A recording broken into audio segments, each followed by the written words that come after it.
50% reservation కావాలంటున్నాం. అందుకే ఈరోజు మీ ముందుకొచ్చి ధైర్యంగా నిలబడి తప్పుంటే నన్ను క్షమించు అని అడుగుతూనే మీకున్నటువంటి సమస్యలను ప్రస్తావిస్తూనే దాన్ని నేను పూర్తి చేస్తా, మీ సమస్యను పరిష్కరించా, మీ సమస్యను వింటాను అని చెప్తూనే నా భర్త సహాయం కూడా తీసుకుంటా. ఒక కార్మికుడిగా కార్మిక సమస్యలను అర్థం చేసుకొని కార్మిక కుటుంబాలకు ఉన్నటువంటి సమస్యలు అయితేంది, క్వార్టర్లలో ఉన్నటువంటి సమస్యలు, ముఖ్యంగా కోతుల బెడద అయితేంది, అలాగే కుక్కల బెడద అయితేంది, ముఖ్యంగా ఇక్కడ ఉన్నటువంటి క్వార్టర్స్లలో ఉన్నటువంటి సమస్య వాటర్ ట్యాంకులు ఓవర్ హెడ్ ట్యాంకులు లేకపోవడం అనేటువంటిది ప్రధానమైనటువంటి సమస్య. ఎక్కడన్నా ఇంటికి పోయినప్పుడు, ఊరికి పోయినప్పుడు వచ్చేసరికి ఇంట్లో నీళ్లు లేనటువంటి పరిస్థితి ఉంటున్నటువంటి, పక్కింటి వాళ్ళని అడుక్కునేటువంటి పరిస్థితి ఉన్నది. కాబట్టి దీనికి పరిష్కార మార్గంగా తప్పకుండా బీఆర్ఎస్ పార్టీ తరఫున, అలాగే తెలంగాణ బొగ్గని కార్మిక సంఘం తరఫున కూడా కృషి చేసి ఆ యొక్క కార్యక్రమాన్ని పూర్తి చేస్తామనేటువంటి ఒక భరోసా ఇచ్చినటువంటి ఆ బిడ్డను మీరందరూ కూడా ఆశీర్వదించాలని కోరుతా ఉన్నాం. మొన్ననే ఇక్కడ రిటైర్డ్ అయినటువంటి మా కుమార్ ఉన్నాడు, ఇక్కడ 6 ఇంక్లైన్లో పనిచేసి ఈరోజు వాళ్ళ కొడుకు ఉద్యోగం పెట్టి ఇచ్చాడు. ఇక్కడే మరొక వార్డు మెంబర్గా మొన్న గెలిచినటువంటి గ్రామ పంచాయతీ నుంచి గెలిచినటువంటి కొండి కుమార్ అన్న కూడా, ఆయన కూడా ఇన్వాలిడేట్ అయ్యి ఈరోజు వాళ్ళ కొడుకు బిడ్డకు పెట్టించిండు. అట్లనే ఈరోజు చూసినట్లయితే మీ ఇళ్లలో ఉన్నటువంటి ఒక పావుల మంది కార్మికుల పిల్లలకి ఈరోజు కొత్తగా మీ పిల్లలు, నీ బిడ్డ కానీ కొడుకు కానీ అల్లుడు కానీ ఉద్యోగాలు వచ్చినాయి. ఎలా వచ్చినాయి అని ఒక్కసారి ఆలోచించండి అక్కల్లారా, చెల్లెలే అందరూ, దాదాపుగా చెల్లెలారా అందరూ ఆలోచించండి ఎలా వచ్చినాయి. ఇది ఒక్క కేసీఆర్ గారు యొక్క ఆలోచన, కేసీఆర్ గారి ఆలోచన మాత్రమే. దేశంలో కానీ ప్రపంచంలో కానీ ఏ ప్రభుత్వ రంగ సంస్థ కానీ పబ్లిక్ సెక్టార్ కానీ ప్రైవేట్లో కానీ ఎవరైనా ఇన్వాలిడేట్ అయితే, అంటే పనిచేసే వానికి చేయలేనటువంటి పరిస్థితిలో ఉన్నట్లయితే వాళ్ళ కుటుంబ సభ్యులకు ఇంత గొప్పగా ఉద్యోగం ఇచ్చేటువంటిది, అందులో బొగ్గు పరిశ్రమ అండర్ గ్రౌండ్ లో పనిచేసేటువంటి వాళ్లకు ఉద్యోగ అవకాశాలు ఇచ్చేటువంటిది ఇక్కడ సింగరేణి ఒక్కటే కాదు కదా, భారతదేశంలో ఇలాంటి 8 కంపెనీలు ఉన్నాయి. ఏ కంపెనీలోనన్నా ఇలాంటి ఉద్యోగ అవకాశాలు ఉన్నాయా? ఒక్కసారి ఎర్ర జెండా నాయకులారా చెప్పమని కోరుతా ఉన్నా. కామ్రేడ్స్, మేము ఎర్ర జెండా పోరాటం, విప్లవం, ఉద్యమం, ప్రాణత్యాగం అని చెప్తున్నటువంటి వాళ్ళు, మరి ఇలాంటిది కేసీఆర్ గారు ఇప్పించినటువంటి ఈ ఉద్యోగ అవకాశాలు 19,000 మందికి ఇచ్చారు. ఇప్పటి వరకు 19,000 మందికి. మేము 40,000 మంది ఉంటే కార్మికులం, ఈరోజు సగం మంది కొత్తగా వచ్చినటువంటి ఉద్యోగాలలో ఉన్నటువంటి వాళ్ళే. అంటే సగం మంది ఉన్నారు అని అంటే, ఒకవేళ కేసీఆర్ గారు తెలంగాణకు మన సింగరేణి కార్మికులు ఒక ఉద్యమానికి ముందుండకపోతే, తెలంగాణ రాకుంటే, కేసీఆర్ గారు ఒక ముఖ్యమంత్రి కాకుంటే ఈరోజు ఈ ఉద్యోగ అవకాశాలు ఇచ్చేటియా అని మనం అందరం.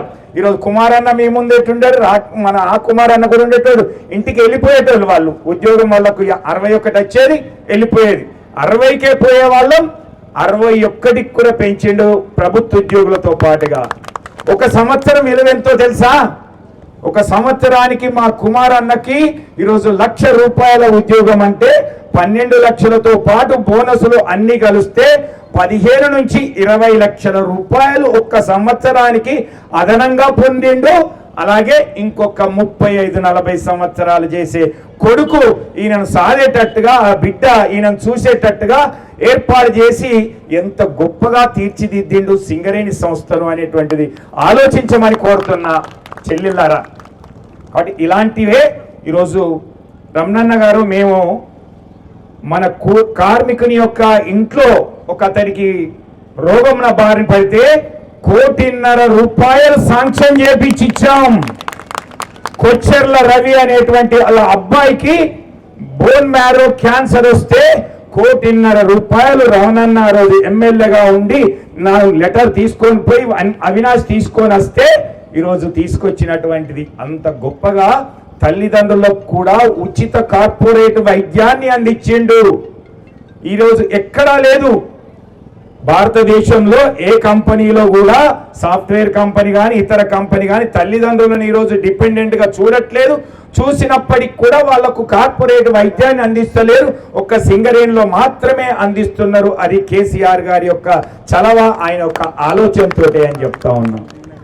ఈరోజు చూసుకుంటూ వస్తూ ఉంటే సగం మంది ఏసీలు పెట్టుకున్నాం.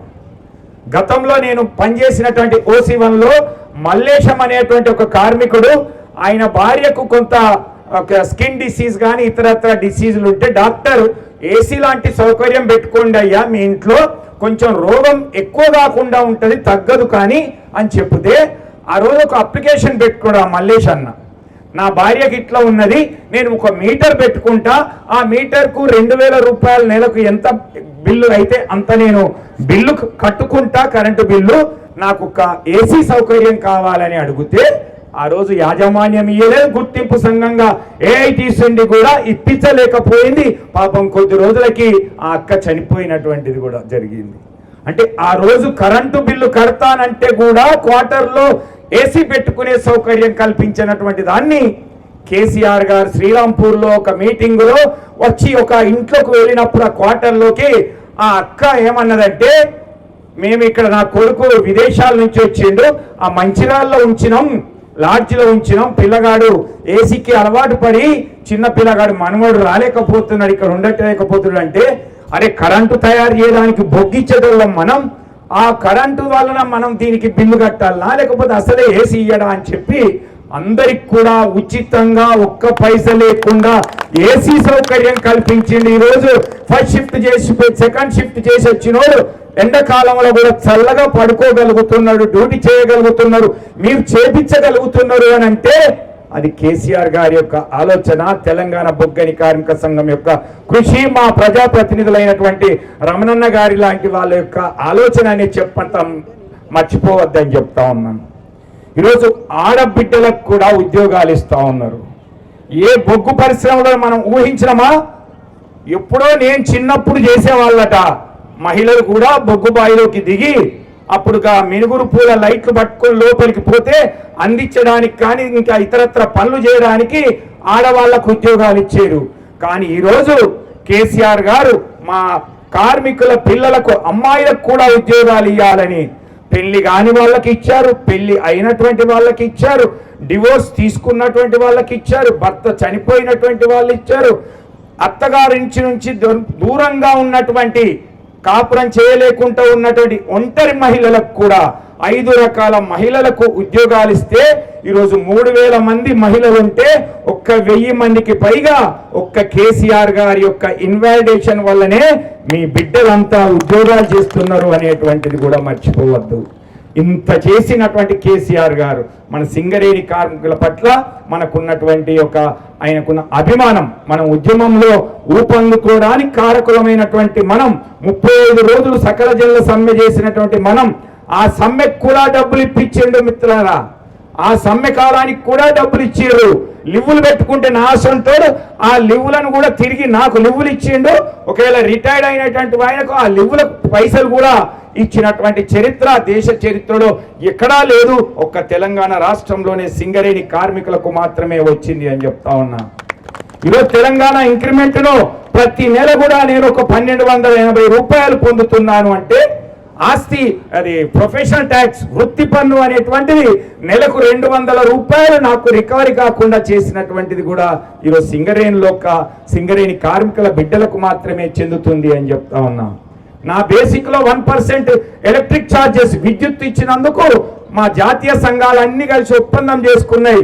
మీకు పైసలు బాగానే వస్తాయి కాబట్టి కరెంటు కాల్చుతున్నారని నాకు 1,50,000 లక్షన్నర బేసిక్ ఉంటే 1500 రూపాయలు నా జీతంలో రికవర్ చేయడానికి ఒప్పుకుంటే దేశంలో ఏమన్నా కానీ నాకు అనవసరం, నా సింగరేణి కార్మికులకి మాత్రం ఒక్క పైస కూడా రికవర్ చేయొద్దని చెప్పి 1% విద్యుత్ ఛార్జీలను ఇప్పటి వరకు కాదు ఎప్పటి వరకు కూడా ఎవ్వరు కూడా మళ్ళీ విధించకుండా కోత చేయకుండా ఈ విధంగా లాభాలు మనకు వచ్చేటట్టుగా చేసిండు. ఈరోజు లాభాల వాటా 16% ఉంటే టీబీజీ కేసు గెలిచిన తర్వాత 17, 18 ఆ రోజు కాంగ్రెస్ ప్రభుత్వం అధికారంలో ఉన్నప్పటికీ కూడా 2012లో 13లో 14లో తెలంగాణ వచ్చేంత వరకు కాంగ్రెస్ ప్రభుత్వం ఉన్నా సరే ఉద్యమాల ద్వారా ఈరోజు మా ప్రజాప్రతినిధులు దీక్షలు చేయడం వల్ల పెంచుకున్నాం. 16 నుంచి 17, 15 నుంచి 18 చేసుకొని ఈరోజు 18 వచ్చిన తర్వాత కేసీఆర్ రాగానే 20, 21 ఆ విధంగా 9.5 సంవత్సరాలలోనే మనకు 32% పెంచుకున్నటువంటి చరిత్ర. కానీ మొన్న గెలిచినటువంటి కాంగ్రెస్ ఏం చేసిందో మీ అందరికీ అర్థమైంది కదా. మనం కూడా కొంతమంది చదువుకున్నారు, జీతం చిట్టీలు చూస్తుంటున్నాం కదా. ఆ రోజు 2.5 లక్షలు వచ్చినటువంటి లాభాల వాటా 1.90కి మాత్రమే వచ్చింది. అంటే గెలవంగానే వాళ్ళు చేసినటువంటి 2,000 కోట్ల రూపాయలు పక్కన పెట్టిరు మా లాభాల నుంచి, మన లాభాల నుంచి. మళ్ళీ ఇంకో సంవత్సరానికి 4,000 కోట్ల రూపాయలు పక్కన పెట్టిరు మన లాభాల నుంచి. మొత్తంగా 6,000 కోట్ల రూపాయలు పక్కన పెట్టడం వలన మీ భర్తకో మీ కుటుంబంలో ఎవరికైనా 2 లక్షలకు బదులుగా 3.5 లక్షలు వచ్చేటువంటి దాన్ని 2 లక్షల రూపాయలే వచ్చేటట్టుగా కార్మికునికి ఎక్కువ పైసలు వస్తే మరి నన్ను ఖాతరు చేయడానుకున్న కాంగ్రెస్ ప్రభుత్వం అవన్నిటి కూడా పక్కన పెట్టి ఆ పక్కన పెట్టిన పైసలకు లెక్క లేకుండా ఈరోజు ఏమైందో తెలియని పరిస్థితి. చివరికి జీతాలు తీసుకుందామంటే కూడా బ్యాంకుకు అప్పుకెళ్ళి వచ్చేటువంటి పరిస్థితి. మొన్న మా బ్యాంక్ అకౌంట్ లో అంటే సింగరేణి బ్యాంక్ అకౌంట్ లో 9 లక్షల బ్యాలెన్స్ మాత్రమే ఉన్నదట. మామూలుగా కొంచెం ఒక మంచి కార్మికుని ఇంట్లో బ్యాలెన్స్ ఉండేటువంటి 9 లక్షల రూపాయలకు మాత్రమే సింగరేణి సంస్థలో బ్యాలెన్స్ ఉండేటువంటి పరిస్థితికి వచ్చింది. అంటే ఈరోజు కాంగ్రెస్ ప్రభుత్వం గెలిచిన తర్వాత మొత్తం సింగరేణి డబ్బులన్నీ కూడా స్వాహా చేస్తున్నది. ఈరోజు మొన్న మీకు బట్టి విక్రమార్క గారు సబ్ స్టేషన్ ఓపెనింగ్ వస్తే దాని పైసలు ప్రభుత్వం కాదు, మా సింగరేణి ఇచ్చినటువంటి పైసలు, సింగరేణి పైసలతోటే ఆయన చేసినటువంటిది. లేదా జాబ్ మేళాలు పెట్టిర్రు ఈ కోల్ బెల్ట్ ఏరియాలో, మదిలో కానీ ఇంకా ఎక్కడైనా సరే గోదావరికల్లో కానీ ఎక్కడ జాబ్ మేళాలకు పెట్టిన ప్రతి పైసా కూడా ఈరోజు సింగరేణిదే అని చెప్తా ఉన్నా. మున్సిపాలిటీలు పెట్టేటువంటి వీధి లైట్లు అయితేంది, లేకపోతే డివైడర్స్ కట్టేటువంటిది అయితేంది, చెట్లు పెట్టేటువంటిది అయితేంది, సిఎస్ఆర్ నిధులతో పాటుగా ఇంకా డిఎంఎఫ్ నిధులు కానీ ఇతరత్ర అన్నిటి కూడా అటు మళ్లించినటువంటి చరిత్ర. చివరికి సమ్మక్క దగ్గరికి కూడా ఈరోజు సింగరేణి కార్మికుల పైసలే. చివరికి రావణాసుర వధ చేస్తే కూడా గోదావరిలో అవి కూడా సింగరేణి కార్మికుల పైసలే. మెస్సీ తోటి ఫుట్బాల్ ఆడడానికి కూడా 10 కోట్ల రూపాయలు కూడా మన సింగరేణి పైసలే. 147 కోట్ల రూపాయలు ఈరోజు స్కూల్స్ కి ఇచ్చినటువంటిది. ఈరోజు గతంలో సిద్దిపేట, సిరిసిల్ల, గజ్వేల్ ఖర్చు పెడతాను అన్నటువంటి కాంగ్రెస్ నాయకులారా, ఈరోజు మీ మదిరా అయితేని, కొడంగల్ అయితేని, ఇతరత్ర గోదావరికని అయితేని వీటికి ఎట్లా ఖర్చు చేస్తున్నారో జవాబు చెప్పు బిడ్డ అని అడుగుతా ఉన్నది ఈరోజు.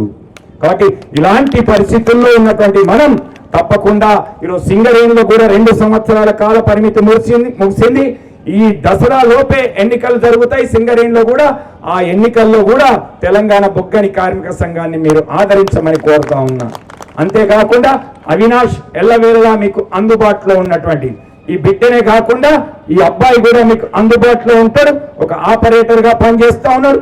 ఈరోజు కొత్త ఎన్నికలు అంటేనే రకరకాల వేషాలతో, రకరకాల మాటలతో, మాయ మాటలతో మంత్రముగ్ధం చేసి ఏ విధంగా ఓట్లు తీసుకురావాలి అనేటువంటి ఆలోచనతో ఉంటారు. ఒకడు దండం పెడతాడు, కాళ్ళు మొక్కుతాడు, కడుపులో తలకాయ పెడతాడు, ఒకడు ఇది దేవుని మీద ప్రతిజ్ఞ చేసుకుంటాడు, ఇంకో నేను కులం అంటాడు, ఇంకోటి నేను కార్మికుని అంటాడు. ఇవన్నీ రకరకాలుగా కథలు చెప్పుతుంటారు. కానీ నీకు పని చేసేటోడు ఎవడు అనేది ఆలోచించండి. నీ బిడ్డ ముందుకు వచ్చి అడుగుతున్నా చెప్తా ఉన్నది, నేను ఖచ్చితంగా నేను నా భర్త సహాయంతో, మా యూనియన్ సహాయంతో, మా ప్రజాప్రతినిధిగా ఉన్నటువంటి రమణన్న సహాయంతో ఖచ్చితంగా మీకు పనులు చేపిస్తానని చెప్పేటువంటి ధైర్యంగా మీ ముందు నిల్చున్నది. కాబట్టి ఎవరికి ఓటు వేయాలి అనేటువంటిది ఆలోచించండి. ఈరోజు ఉన్నోడు లేనోడు అనేటువంటిది ఈరోజు కార్మికుడుగా ఉన్నాడు. ఇంకా మీ దగ్గర ఉన్నటువంటి 5-6 మందిలో కూడా ఇంకో కార్మికులు ఉండొచ్చు, లేదా కార్మికుల పిల్లలు కూడా ఉండొచ్చు, డబ్బులు ఉన్నోడు ఉండొచ్చు, డబ్బులు లేనోడు ఉండొచ్చు. ఎవరున్నా సరే ఈరోజు కాళ్ళు మొక్కినోడే రేపు కాళ్ళు పట్టుకునేటువంటి పరిస్థితిని కూడా తీసుకొస్తే అప్పుడేంటి అనేది కూడా ఆలోచించుకోమని కోరుతా ఉన్నా. ఈరోజు కులం పేరుతో కూడా కొందరు అడుగుతా ఉంటారు. మా అవినాష్ కులం కార్మిక కులం, కార్మికుడిగా మీ ముందు ఉంటున్నాడు. కార్మికులలో కులం ఏముండదు. పక్కన ఉన్న ఏ కులస్తురాలైనా కానీ అక్క, వదినే అంటావు, చెల్లి అంటావు, అన్న, తమ్ముడు అని పిలుస్తాం. మాకు కులం, జాతి ఏ భేదం లేదు. కాబట్టి ఇలాంటి మీ ముందు వచ్చేటువంటి ఎవరైనా సరే, ఏ అభ్యర్థి అయినా సరే, ఏది చెప్పినా కానీ వాస్తవం ఏందో అనేటువంటి తెలుసుకోండి. ఈరోజు మీరంతా కూడా చదువుకున్నటువంటి వాళ్ళు, సోషల్ మీడియాలో ఉన్నటువంటి వాళ్ళు, చూస్తున్నటువంటి వాళ్ళు ఉన్నారు, పరిస్థితులను అర్థం చేసుకుంటున్నటువంటి వాళ్ళు ఉన్నారు. చర్చించండి, ఎవరు ఏంటి అనేటువంటిది ఆలోచించండి. తెలంగాణ బొగ్గుగని కార్మిక సంఘం 10 సంవత్సరాల కాలంలో అక్కడ 1000 క్వార్టర్లు కట్టించింది, డబుల్ బెడ్రూమ్ మరొక 1000 క్వార్టర్స్ కట్టించింది. అన్ని బాయిలకు వనింక్ లైన్లో నేను ఒకసారి వస్తే పోవడానికి దారి లేకపోతే దారి ఎంత బ్రహ్మాండంగా చేసిందో చూస్తున్నాం. ఇక్కడ ఎంత స్ట్రీట్ లైట్లు అయితే, బటర్ఫ్లై లైట్లు అయితేంది, రోడ్లు అయితేంది, ఎంత గొప్పగా తీర్చిదిద్దారు. అన్నిటికంటే గొప్పగా ఈరోజు జిల్లాగా తీర్చిదిద్ది 10% హెచ్ఆర్ఏ కూడా ఇప్పిస్తా ఉన్నారు. మొన్న మా రమణన్న కేటీకే రేటింగ్ కూడా రావట్లేదు అంటే దానికి కూడా ఏ విధంగా ఇప్పిద్దామనేటువంటి ఆలోచనతో కూడా చేస్తూ ఉన్నారు. కాబట్టి మా యొక్క ఆలోచన అంతా ఎప్పుడు కూడా కార్మికుల సంక్షేమం కోసం, కార్మిక ఆర్థిక ప్రయోజనాల కోసం, కార్మికుల యొక్క విద్య అయితేంది, వైద్యం అయితేంది, దానికోసమే ప్రయత్నం చేస్తామని చెప్తా ఉన్నాం. ఈరోజు మెడికల్ బోర్డు 11 నెలలుగా మెడికల్ బోర్డు నిర్వహించలేదు. అంటే దాదాపుగా 2000 మంది ఎప్పుడెప్పుడా మెడికల్ బోర్డు నా కొడుకు, నా బిడ్డకు ఉద్యోగం ఇప్పిస్తామని 2000 మంది చూస్తున్నారు. మీలో కూడా ఇప్పుడు ఒక అతను వచ్చి మెడికల్ బోర్డు ఎప్పుడు ఉంటుందన్నా అని అడిగిండు. అంటే నేను చెప్పలేనే, కాంగ్రెస్ ప్రభుత్వం కాబట్టి నేనైతే చెప్పలేను. మేమైతే పెట్టించే వాళ్ళం. కరోనా సందర్భంలో అయితే ఏదైనా 115 మెడికల్ బోర్డులు పెట్టించాం కేసీఆర్ గారి హయాంలో. 115 మెడికల్ బోర్డులు పెట్టించేసి ఈరోజు 19,000 మందికి ఉద్యోగాలు ఇప్పించడం. పాత 3,200 మంది ఉద్యోగాలతో పాటుగా కొత్తగా వచ్చినటువంటి అయితే అన్ని కలిస్తే 19,000 మందికి ఉద్యోగాలు ఇప్పించడం. కాబట్టి ఈ కాంగ్రెస్ ప్రభుత్వాన్ని నమ్ముకుంటే ఏదైతే ప్రభుత్వం ఇచ్చినటువంటి గ్యారంటీలతో పాటుగా సింగరేణి కార్మికులకు కూడా 6 గ్యారంటీలు ఇచ్చారు. వాళ్ళలాగానే మాకు కూడా ఇచ్చారు. ఏమని? ఒకటి, మీ ఇన్కమ్ ట్యాక్స్ రద్దు చేపిస్తాం, పెక్స్ మీద రీయింబర్స్మెంట్ చేపిస్తామన్నారు. ఇప్పటికి 2 ఏళ్ళు అయింది. ఎవ్వరు కూడా ఈరోజు ఐటీస్ కూడా ఏం మాట్లాడలేనటువంటి పరిస్థితిలో ఉన్నది. 200 గజాలు కానీ 250 గజాల స్థలం ఇప్పిస్తానన్నారు. అది కూడా అతిగతి లేనటువంటిదే. కొత్త పరిశ్రమలు తీసుకొస్తాం, కొత్త బావిలు తవ్విపిస్తాం అన్నారు. ఉన్న బావులకే టెండర్లు ఏ విధంగా అవుతున్నాయో మా హరీష్ అన్న అన్ని చెప్పారు కదా. 9 బ్లాక్ అయితే ఇక్కడ ఉన్నటువంటి ఓబి కాంట్రాక్టర్లు. కాబట్టి ఇలాంటి పరిస్థితుల్లో వాళ్ళు ఇచ్చినటువంటి ఏ హామీ కాంగ్రెస్ పార్టీ నిలబెట్టుకోలేదు. అలాగే ఏఐటీసీ గుర్తింపు సంఘంగా కూడా కార్మికులకు ఇచ్చినటువంటి 49 డిమాండ్లు మేనిఫెస్టోలో పెట్టినటువంటి దాంట్లో ఏ ఒక్కటి కూడా నెరవేర్చలేదు. కాబట్టి ఈరోజు ఏ కథలు చెప్పినా, కామ్రేడ్స్ అని ఎర్ర జెండా పట్టుకొని వచ్చినా, ఇంకో జెండా పట్టుకొచ్చినా, ఇంకోదైనా ఏ విధంగా వచ్చినా వాళ్ళ మాటలు నమ్మకండి. ఆలోచించి నిర్ణయం తీసుకోండి. బీఆర్ఎస్ పార్టీని గెలిపిస్తేనే మన ఒక సంస్థ మనుగడ ఉంటుంది, ఉనికి ఉంటుంది, ఉద్యోగ అవకాశాలు ఉంటాయి. ఈ 40 ఏళ్ళు కొత్తగా వచ్చిన మీ పిల్లలు పూర్తి కాలం పనిచేయడానికి అవకాశం ఉంటుంది. లేకపోతే ఈ కంపెనీ కమిషన్ల పేరు మీద, కాంట్రాక్ట్ల పేరు మీద మొత్తం ఖతం చేసి వెళ్ళిపోయేటువంటి పరిస్థితి ఉంటుంది. కాబట్టి ఆలోచించి ఓటు వేయండి అని చెప్తూ మా సుమంగల్ యొక్క ఆ కారు గుర్తుకు ఓటు వేసి బీఆర్ఎస్ పార్టీని గెలిపించి కేసీఆర్ గారికి అండగా నిలవాలని కోరుతూ, గారు ఏం చేసిండ్రు, ఇప్పుడున్న ప్రభుత్వాలు ఏం చేస్తున్నాయో చాలా సావధానంగా అన్ని విషయాలు చెప్పిండు. కాబట్టి నేను సింగరేణిలో జరుగుతున్నటువంటి 1-2 విషయాలు ప్రస్తావన చేస్తూనే మిగతా విషయాలు మీ దృష్టి తీసుకొచ్చే ప్రయత్నం చేస్తా. సింగరేణి డే జరుపుకునేదా మీరు ప్రతి సంవత్సరం? మరి ఈసారి జరుపుకున్నారా? మరి ఎందుకు జరుపుకోలే? ఫుట్బాల్ బాల్ ఆట ఆడిండు సార్. బాల్ ఆట ఆడి మీ పైసలు అటే ఇచ్చిండు, అటైపోయినాయి. మరి మీకు క్యాలెండర్లు వస్తాయి, వచ్చినా ఈ సంవత్సరం రాలే. ఇంకా క్యాలెండర్లు కొట్టించే తెలివి కూడా లేదు. ఇక వీళ్ళు పెద్ద ముచ్చట్లు చెప్తారు. వీళ్ళదంతా ఎంతసేపు కార్మికుల గురించి కాదు వాళ్ళ ఆలోచన. ఒకటే కార్యక్రమం, దీపం ఉండగానే వీళ్ళు చక్కగా పెట్టుకునే కార్యక్రమంలో ఉన్నారు. సింగరేణిని ఎట్లా పంచుకోవాలి, కాంట్రాక్ట్ ఎట్లా పంచుకోవాలి, ఎట్లా దంచుకోవాలి, ఎట్లా దాచుకోవాలి, ఇదే వాళ్ళ ముచ్చట. ముఖ్యమంత్రి దాచుకుంటే ఉప ముఖ్యమంత్రి రంది అవుతాను, ఉప ముఖ్యమంత్రి దాచుకుంటే ఇంకో మంత్రికి రంది అవుతుంది. వాళ్ళు పంచాయతీ పెట్టుకొని పేపర్లకు ఎక్కిళ్ళు. సింగరేణిలో దోచుకోవడానికి మా వాళ్ళు అడుగులు వేస్తున్నారు. మరి నా వాట అయిందంటే నా వాట అయిందని ఇవన్నీ తెలిసి ముఖ్యమంత్రి రద్దు అన్నాడు. రద్దుతో పోది కార్మికుల యొక్క కష్టపడే ప్రతి పైసా దోసుకోవడానికి ఎవరిచ్చారు వీళ్ళకి అధికారం? అధికారం ఇచ్చింది ఎందుకు ఇచ్చినా మనం? సింగరేణి కార్మికులు తొందరగా నమ్ముతారు, ఏదైనా చెప్తే ఇట్లా చెప్తే తక్కువ నమ్ముతారు. నమ్మేం చేసిళ్ళు? మంచిగా చేసే కేసీఆర్ను పక్కకు పెట్టిళ్ళు, మాటలు చెప్పారు రేవంత్ రెడ్డి తెచ్చి ముందులో పెట్టిళ్ళు. ఏమైంది ఇప్పుడు? నమ్మినందుకు మనందరికీ అసలుకే మోసం అయిపోయింది. కాబట్టి ఈరోజు మనం ఆలోచన చేయాలి. ఒక తప్పు జరగచ్చు, తప్పులు సరిదిద్దుకునే అవకాశం మళ్ళీ మన ముందుకు వచ్చింది. అది మున్సిపల్ ఎన్నికల రూపంలోనే వచ్చింది. కాబట్టి మీరు అందరూ కూడా ఆలోచన చేయమని అక్కలను, చెల్లెళ్లను, అన్నలను, తమ్ములను అందరినీ కోరుతున్నా. ఇదేదో నేను మన సోదరి మన గెలుపు కొరకే మాట్లాడుతున్న మాటగా సుమా, దీంట్లో చాలా ఆంతర్యం ఉన్నది, చాలా అర్థం ఉన్నది. మన భవిష్యత్తు దీంతో ముడిపడి ఉన్నది. దీన్ని అర్థం చేసుకోమని కోరుతున్నా. ఈరోజు మరి చాలామంది మాటలు చెప్పిళ్ళు, మాట తప్పిళ్ళు. తప్పిన దాంట్లో ఏ రకంగా ప్రజలకు వాగ్దానం చేసిండు? సింగరేణిలో కేసీఆర్ గారు ఇంతమంది రాజన చెప్పాడు 20,000 మంది నౌకర్లు వచ్చినాయి. చాలామంది యువకులు ఈరోజు సింగరేణిలో ఉద్యోగాలు చేస్తున్నారు. కేసీఆర్ గారి గొప్ప ఆలోచన వల్లనే సాధ్యమైందా, లేకపోతే ఇప్పటి లెక్క ఆలోచన చేసిండా? మెడికల్ బోర్డు పెట్టిండు, అందరికి అధికారులకు ఆదేశాలు ఇచ్చిండు, ఎక్కువ తక్కువ చూడద్దు పోయి కానీ అంటే మా కుమార్ గారికి ఏమన్నా అయిందా? మీకు మరి వీళ్ళకి పిల్లగాళ్ళు నౌకరు చెప్తలేరా? ఆయన బిడ్డ చేయబట్టే, ఆయన కొడుకు చేయబట్టే. మరి మేమంతా ఉదాహరణకి ఇచ్చినాం. మరి ఇప్పుడు పక్షవాదం వచ్చి ఇట్లయినా గుండె పోసినా నౌకరు చెప్పు, మెదిరే చెప్పు అని చెప్తానా లేదా? మరి ఈరోజు వాస్తవం కానీ మీరు అక్కలందరూ ఆలోచన చేయాలి. ఇది నేను చెప్పేది వాస్తవం.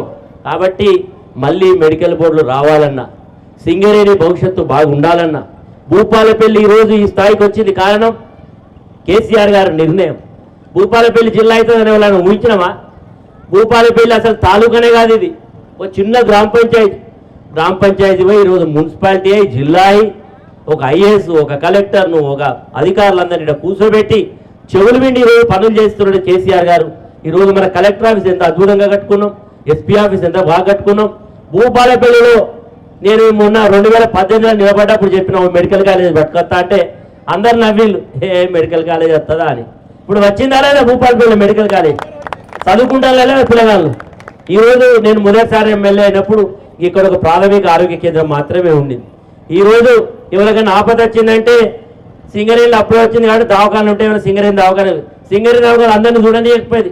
ఎవరైనా మామూలు ప్రజలు అయితే హన్మకొండ గురకాలి, మీ దగ్గర కూడా ఎక్కువ ఏమైనా అయితే వరంగల్కు, హైదరాబాద్కు పోవాలి. అలాంటిది ఈరోజు భూపాలపల్లిలో 500 బెడ్స్ తోటి మల్టీ స్పెషాలిటీ హాస్పిటల్ పెట్టించినాం. వీళ్ళకి షాదర్ అయితే లేదు, ఇప్పుడున్న వాళ్ళకి మనం తీసుకొచ్చి పెట్టినాం. కానీ అందులో మంచిగా అవుతుందా? సిటీ స్కాన్ మిషన్ వచ్చింది, 6 నెలలు అయింది, దాన్ని ఓపెన్ చేసి లేదు, పేషెంట్లను చూసుడు లేదు. ప్రతి మీటింగ్లో చెప్తాడు మన ఎమ్మెల్యే, నేను సిటీ స్కాన్ తెచ్చినాం ఏం లాభం? కారు కొనుక్కుంటాం, అది తాళచేరు పెట్టి తిప్పుతూనే నడుతుందా? కారాడ పెట్టి తాళచేరు జోలు పెట్టుకుని నడుతుందా? ఇప్పుడు కాగట్టున్నది మన కథ, మన ఎమ్మెల్యే గారి కథ. సిటీ స్కాన్ నడతలేదు, వైద్యం అందుతలేదు, ఏమి జరుగుతలేదు. కాబట్టి ఈసారి ఎన్నిక అనేది ప్రభుత్వానికి ఒక చెక్ కావాలి. ఇప్పుడు బాగా ఉరికే కారుకు ఒక స్పీడ్ బ్రేకర్ వస్తే ఎంత స్లో అవుతుందో, ఈరోజు ప్రభుత్వం చాలా మాటలతో వేగంగా ఉన్నది కానీ పనులలో మాత్రం అయితలేదు. ఇది వాస్తవం కాదా మీరు అర్థం చేసుకోవాలి. కాబట్టి అక్కలందరూ కూడా ఆలోచన చేసి ఈ ఎన్నిక ఈ ప్రభుత్వానికి ఒక హెచ్చరికలాగా ఉండడం కొరకు ఈరోజు మీరు అందరూ కూడా నిర్ణయం చేయండి. ఈరోజు మరి నిర్ణయం వల్లనే ముఖ్యమంత్రిగా ఉండే రేవంత్ రెడ్డి ఉన్నంతకాలమైనా ప్రజల అమాయకులు కాదు, నేను ఏది పెడితే చెప్తే నమ్మడానికి సిద్ధంగా లేరు. గతంలో ఏది చెప్పినా నమ్మిలేమని ఇప్పుడు నమ్మరని ఉన్న టైం అయినా ఒళ్ళు దగ్గర పెట్టుకొని ఇచ్చిన వాగ్దానాలు అమలు చేయడానికి మెడికల్ బోర్డు పెట్టి మీ పిల్లలకు అన్ఫిట్ చేసి, మీ పెద్దోళ్ళని అన్ఫిట్ చేసి పిల్లలకు ఉద్యోగాలు ఇవ్వడానికి, లాభాల బాట చక్కగా పనిచేయడానికి, ఇంకా చాలా హామీలు ముందుకు కావడానికి. నిన్న శ్రీధర్ బాబు వచ్చిండు, ఆయన మంత్రి, ఒక కార్మికుడు పోయి ఏం చెప్పినవా ఆ రోజు చెప్పింది హామీ అమలు కాలేదంటే నాకు ఇప్పుడే తెలిసింది, ఆయన తీసుకుపోయి పోలీస్ స్టేషన్లో పెట్టిందట. అంటే ఈ ప్రభుత్వాన్ని ప్రశ్నిస్తే ఓర్చుకునే శక్తి లేదు. నేను కూడా ఎమ్మెల్యే ఉన్నప్పుడు ఏమైనా అడుగుతా, నేనే పిలిచేద్దా ఏందా చెప్పు అడిగేది, వీళ్ళైనా కాడికి చేసేది. ఇప్పుడు ఈ ప్రభుత్వంలో అడగడానికే మాట్లాడలేదు. ముఖ్యమంత్రి దగ్గర అడిగితే వాడు అంటే పోలీస్ ఇప్పుడు ఏంది తొక్కుతా, పేగులు తిత్తా, గుడ్లు వీక్తా ఇవి అంటాడా లేదా? తొండలు జొరగొడతా అంటాడు. ఇదే భాష మాట్లాడుతున్నాడు. మంచి మాట మాట్లాడే ముఖ్యమంత్రి మనకు అవసరం.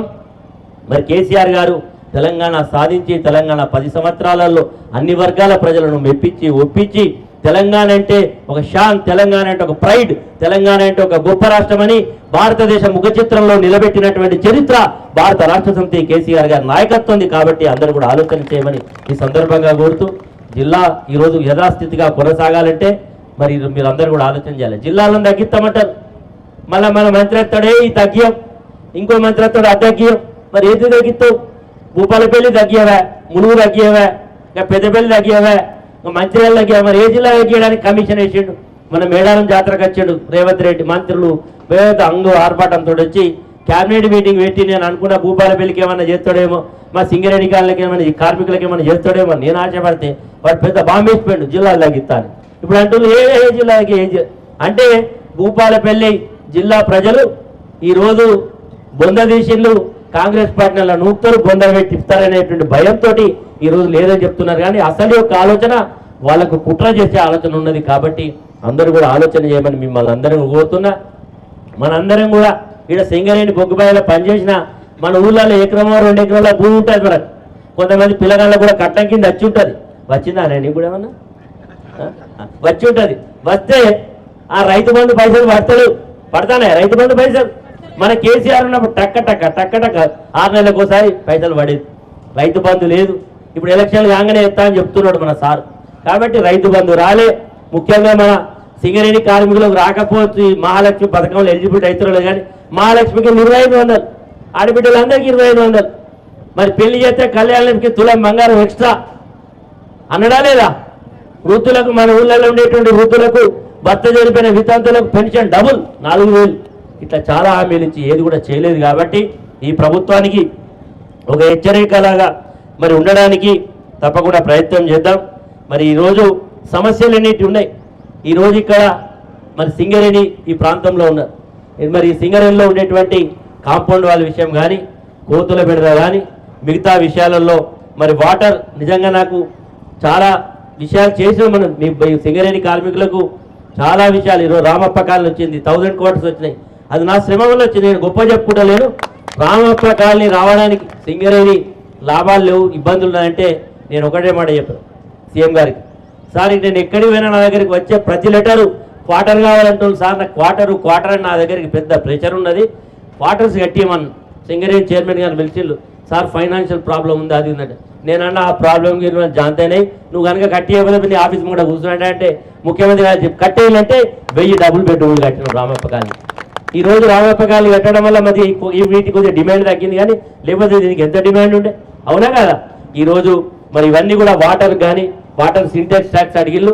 తప్పకుండా నేను చెప్తున్నా ఇది ఎలక్షన్లు కాగానే మీ తరఫున మాట్లాడి ప్రతి ఇంటి మీద సింటెక్స్ ట్యాక్స్ పెట్టడానికి తప్పకుండా ప్రయత్నం చేస్తామని మీ అందరికీ తెలియజేస్తూ మరి మిగతా విషయాలు మరి స్పీడ్ బ్రేకర్స్ తీసేయాలంటారు. తీసేస్తే ఎట్లనే ఉండాలి. అది కొద్దిగా నన్ను బాగున్నాయి. కొన్ని లిమిటేషన్ చేసి అంత ఎత్తు అవసరం లేదు. కొంచెం తక్కువగా బండ్లు స్పీడ్ తక్కువాలి. మనోళ్ళే మళ్ళీ పోతా అంటారు మస్తు స్పీడ్లో. మనోళ్ళ సంగతి తెలుసు కదా. కాబట్టి వాటిని కొంచెం కంట్రోల్ చేసి ఎక్కువ స్పీడ్ బ్రేకర్లు కాకుండా తక్కువ చేయాలని కోరుకుంటూ నాకు ఈ అవకాశం ఇచ్చిన మీ అందరికీ ధన్యవాదాలు తెలియజేస్తాను. మీరందరూ అనేక మంది అనేక రకాలుగా అనేక అనుభవాలతో ఉన్నవాళ్ళు ఇక్కడ సమావేశంలో ఉన్నారు. ఇప్పటిదాకా బొగ్గుగా గని కార్మిక సంఘం తెలంగాణ రాకముందు ఏముండే, తెలంగాణ వచ్చినాక ఏం జరిగిందో అనేక విషయాలు చెప్పినారు. తెలంగాణ రాకముందు కూడా భూపాలపల్లి ఉన్నది. అప్పుడు నగర పంచాయతీగా ఉన్నది. మరి ఇలా మున్సిపాలిటీ అయిన తర్వాత ఇప్పటికి ఇది 3వ ఎన్నిక. తెలంగాణ వచ్చిన తర్వాత 3వ ఎన్నిక ఇది. మరి ఈ ఎన్నికల్లో మనం అనేక కార్యక్రమాలు చేస్తూ వచ్చినాం. మీ మొత్తం మెయిన్ రోడ్ కానీ ఇది చూస్తే పట్టణ రూపురేఖలు అనేక విషయాలుగా ఉన్నాయి. గతంలో ఇట్లా లేకుండే. మేము అనేక సందర్భాల్లో వచ్చినాం. ఇక్కడికి వచ్చినప్పుడు బండ్లు పోవాలంటే కూడా కష్టంగా ఉన్న పరిస్థితి, రోడ్ల మీద నడవాలంటే కూడా గుంతలున్న పరిస్థితి ఉండేది. ఇవాళ పట్టణాలతో నడిపించే విధంగా ఇలా మీ రోడ్లు కానీ మిగతా కానీ సెంట్రల్ లైటింగ్ కానీ అనేక వసతులతో ఈ కార్యక్రమాలు ఉన్నాయనే విషయాన్ని దయచేసి గమనించాల్సిందిగా మనవి చేస్తున్నాను. ముఖ్యంగా మీరు ఒక్కటే విషయం మహిళలు కాబట్టి అన్న ఇప్పుడు 6 గ్యారెంటీలు చెప్పిండు. 6 గ్యారెంటీలు సింగరేణిలోకి ఇచ్చినాయి. మీకు ఇచ్చిన 6 గ్యారెంటీలు కూడా ఉన్నాయి. సింగరేణి కార్మికుల వేరే కార్మికుల ఆడబిడ్డల కానీ మీకు కూడా 6 గ్యారెంటీలు వచ్చినాయి. బహుశా మరి 6 గ్యారెంటీలలో ఒక గ్యారెంటీ 2500 రూపాయలు మీ ఇంటికి నెల ఖాతాలో వేసే పైసలు. ఇప్పుడు లెక్క తీస్తే దాదాపు 60,000 రూపాయలు మీకు బాకీ పడ్డ ప్రభుత్వం ఉన్నది. ఇవాళ దయచేసి మీరు అందరూ ఆలోచించండి. ఇవాళ తులం బంగారం, కళ్యాణ లక్ష్మితోటి తులం బంగారం, ఎవరికైనా పెన్షన్ 4,000 రూపాయలు. మరి అదేవిధంగా ఆడబిడ్డ చదువుకుంటే స్కూటీ, కాలేజీకి పోవాలి, ఇంటర్మీడియట్ అయినా పైకి పోయినా స్కూటీ కొనిస్తే చాలు బుర్రుమని పోతుంది అన్నారు.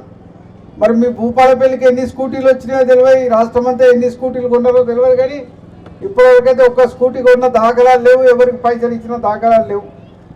పిల్లలు చదువుకుంటారంటే 5 లక్షల కార్డు, క్రెడిట్ కార్డు లెక్క, మన ఏటీఎం కార్డు ఉన్నట్టు 5 లక్షల కార్డు ఇస్తా అన్నారు. 5 లక్షల కార్డు పోను 5 పైసలు ఇచ్చిన గతి లేదు. ఇవాళ ఫీజు రియంబర్స్మెంట్ కూడా సరిగ్గా ఇవ్వడం లేదు ఇవాళ ప్రభుత్వం. ఇవాళ అనేక వాగ్దానాలు చేసి ఇవాళ రైతులకు రుణమాఫీలో సగం మందికి చేయలేదు. ఇవాళ రైతు బంధు లాంటి కార్యక్రమాల్లో 4 సార్లు రావాల్సింది 2 సార్లనే వచ్చింది. మళ్ళా ఎన్నికలు ఉన్నాయి కాబట్టి ఇప్పుడు మళ్ళా వాగ్దానాలు చేస్తున్నారు. గతంలో మనం ఎప్పుడైనా వ్యవసాయానికంటే ముందు మొదలే మనం డబ్బులు పంపిణీ చేసేది, కానీ అనేక కార్యక్రమాలు పెట్టి దాన్ని ఎట్లా కట్ చేయాలి, ఎంతమందికి తగ్గియాలి, ఏ రకంగా తగ్గిస్తే మంచిది అనే కార్యక్రమాలు చేస్తున్నారు తప్ప ఇంకో కార్యక్రమం కాదు. దయచేసి మీకు రేపు పొద్దున రేవంత్ రెడ్డి గారు ఇక్కడికి వస్తున్నాడు, ఒక సమావేశం అవుతుంది. ఆ రేవంత్ రెడ్డి గారు మీ 60,000 రూపాయల బాకీలు తెచ్చి భూపాలపల్లి ఆడబిడ్డలకు ఇస్తే మాత్రం మీరు కాంగ్రెస్ కోటేయండి, లేకుంటే మాత్రం తుక్కు ఓడగొట్టి బీఆర్ఎస్ పార్టీని గెలిపించాల్సిన బాధ్యత మీ అందరి మీద ఉందని చెప్పి ఈ సందర్భంగా నేను మనవి చేస్తున్నాను. అదేవిధంగా మీ తులం బంగారం కూడా మరి రేపు పొద్దున అనౌన్స్ చేసిపోతాడా, ఇస్తాడా? తులం బంగారం ఆడబిడ్డలకు బాకీ పడ్డది మొత్తం అందరికీ ఇస్తాడా అనేది మీరు అడగాల్సిన అవసరం ఉంది. ఇవాళ వాగ్దానాలు చేసుడు తప్ప వేరే కార్యక్రమం లేదు. నేను అనుకుంటా రేవంత్ రెడ్డి మీ పైసలు లేడు, మీ తులం బంగారం తేడు, ఆడబిడ్డకి ఇచ్చిన వాగ్దానం చేయడు, ఏమన్నా తొండలు జోబులు వేసుకొని వస్తాడు, లేకుంటే పేగులు మెడలు వేసుకొని వస్తాడు. ఇక్కడ కూడా చిల్లర మాటలు మాట్లాడే పోతాడు తప్ప ఇంకో పని చేయడు. దయచేసి మీరందరూ తెలంగాణ బిడ్డలు, తెలంగాణ ఉద్యమంలో కార్మిక సోదరులు ఎంత కష్టపడ్డారో మీరు చూసినారు. మీ కుటుంబాలు కూడా సఫర్ అయినాయి. 35 రోజులు సకల జన సమ్మెలో కార్మిక కుటుంబాలు కూడా పాల్గొన్నాయి. మీరంతా కలిసికట్టుగా పోరాడితేనే తెలంగాణ వచ్చింది. వచ్చిన తెలంగాణని గొప్పగా నిర్మాణం చేసుకున్నాం. దురదృష్టవశాత్తు దొంగ మాటలు నమ్మి అన్ని అబద్ధపు మాటలకు మోసపోయి ఒక్కసారి డోకా తిన్నాం మనం. దయచేసి రోజు డోకా తినొద్దు. తెలంగాణ బిడ్డలం, తెలంగాణ ఆత్మగౌరవం నిలబెట్టుకోవాలి. తెలంగాణ అంటేనే గులాబీ జెండా, తెలంగాణ అంటేనే కారు. అనేక సందర్భాల్లో మన వాళ్ళు తృణప్రాయంగా శాసనసభ సభ్యత్వాలకు మిగతా వాటికి రాజీనామాలు చేసి అనేక సందర్భాల్లో గెలిచిన చరిత్ర ఇవాళ బీఆర్ఎస్ పార్టీకి ఉంది. దయచేసి మీరు కూడా ఆడబిడ్డలు ఇప్పుడు వస్తున్న ఎన్నికల్లో పార్టీకి గౌరవం ఇవ్వండి, పార్టీని నిలబెట్టండి, బీఆర్ఎస్ జెండాని సమున్నతంగా నిలబెట్టండి. భూపాలపల్లి పురపాలక సంఘం మీద బీఆర్ఎస్ జెండా ఎగరవేయండి. 7వ వార్డులో సోదరి సుమాంజల్ని గెలిపించాల్సిందిగా మీకు అందరికీ మనవి చేస్తూ